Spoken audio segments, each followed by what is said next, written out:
背後から押し寄せるゴーゴーといううなりで、ハリーはただならぬ危険を感じた。振り返ると、ロンとクラブがこちらに向かって全速力で走ってくるのが見えた。ゴミどもめ、暑いのが好きか。クラブが走りながら吠えた。しかし、クラブ自身が自分のかけた術を制御できないようだった。異常な大きさの炎が両側のガラクタの防壁を舐め尽くしながら二人を追っていた。炎が触れたガラクタはすすになって崩れ落ちていた。アガーメンティ、水よ。ハリーが声を張り上げたが、杖先の噴出した水は空中で蒸発した。逃げろ。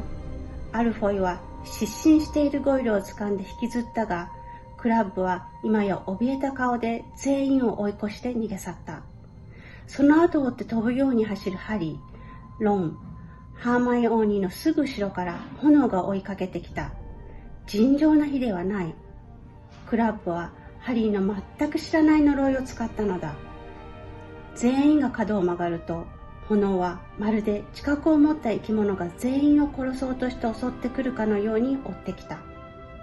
しかも炎は今や突然姿を変え、巨大な炎の怪獣の群れになっていた。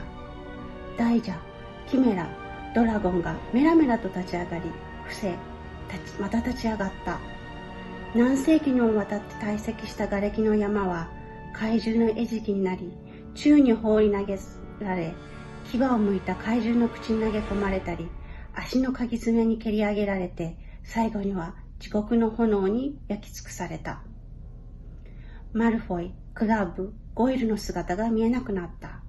ハリーとロン、ハーマイオニーは追い詰められ、炎に取り囲まれた。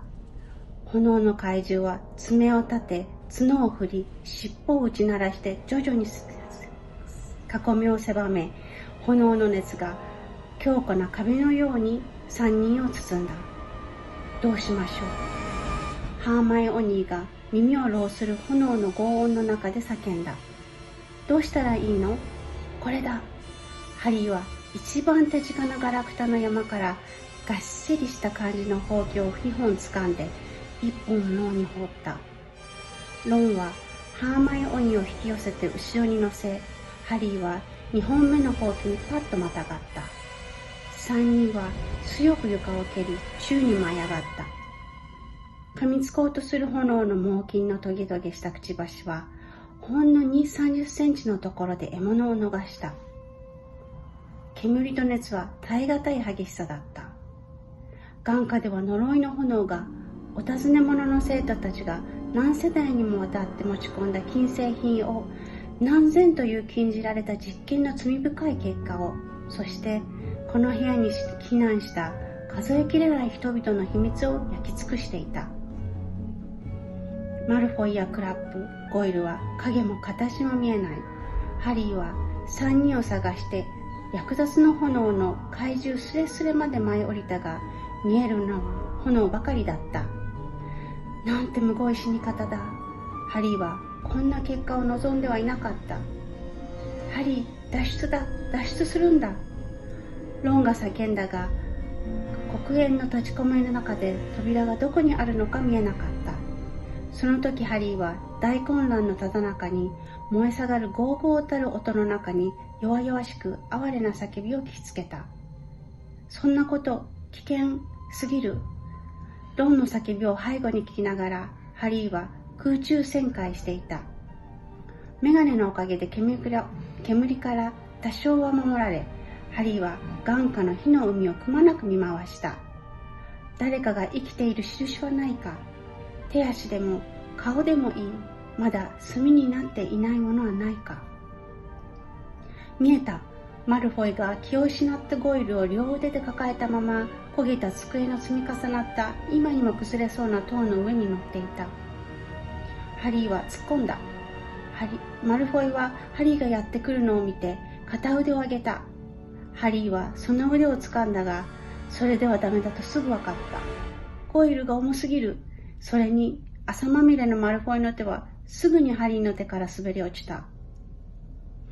そいつらのために僕たちが死ぬことになったら君を殺すぞ、ハリー。ロンが吠えた。巨大な炎のキメラがロンたちに襲いかかった瞬間、ロンとハーマイオニーがゴイルをほうきに引っ張り上げ、縦に横にと揺れながら再び上昇した。マルフォイはハリーのほうきの後ろに這い上がった。扉だ、扉に行け、扉だ。マルフォイがハリーの耳に叫んだ。坂巻黒煙で息もつけず、ハリーはスピードを上げてロン、ハーマイオニー、ゴイルの後に続いた。周囲には貪欲な炎を免れた最後の品々が巻き上げて飛んでいた。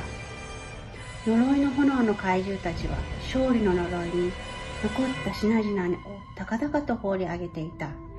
優勝カップや盾、輝くネックレスや黒ずんだ福いティアラ。何をしてる？何をしてるんだ？扉はあっちだ。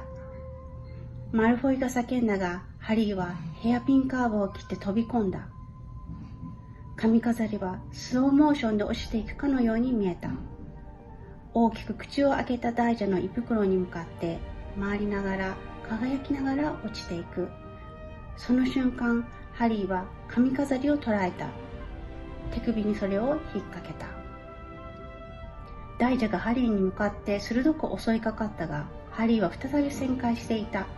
そして高々と舞い上がり、扉があると思われるあたりを目指し、そこに扉が開いていることを祈りながら一直線に飛んだ。ロン、ハーマイオニー、ゴイルの姿はもうなかった。マルフォイは悲鳴を上げて痛いほど強くハリーにしがみついていた。その時、煙を通してハリーは壁に長方形の切れ目があるのを見つけ、ほうきを向けた。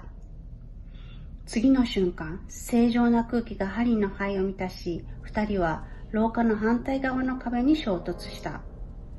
マルフォイはほうきから落下し、息も絶え絶えに咳き込み、ゲーゲー言いながらうつ伏せになって横たわっていた。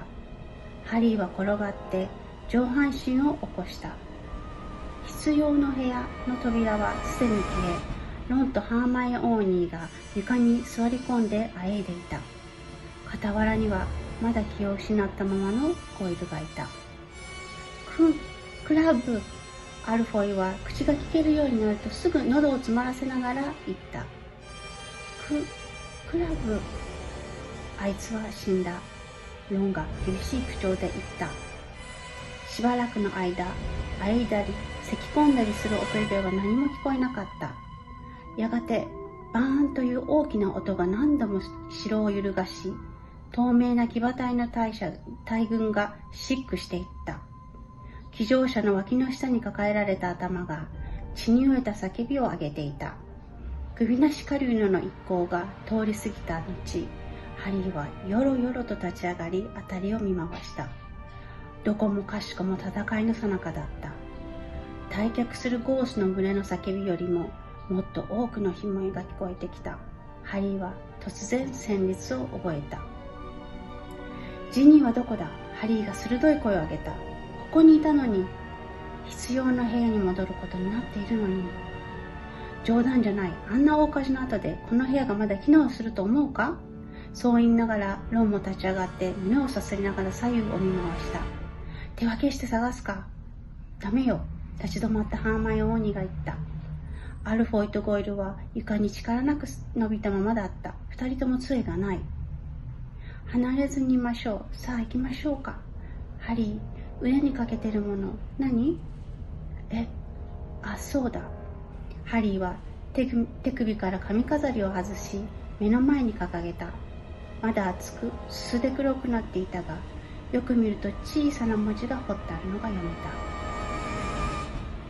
た。計り知れぬ英知こそ、我らが最大の宝なり。黒くねっとりとした血のようなものが髪飾りから流れ出ているように見えた。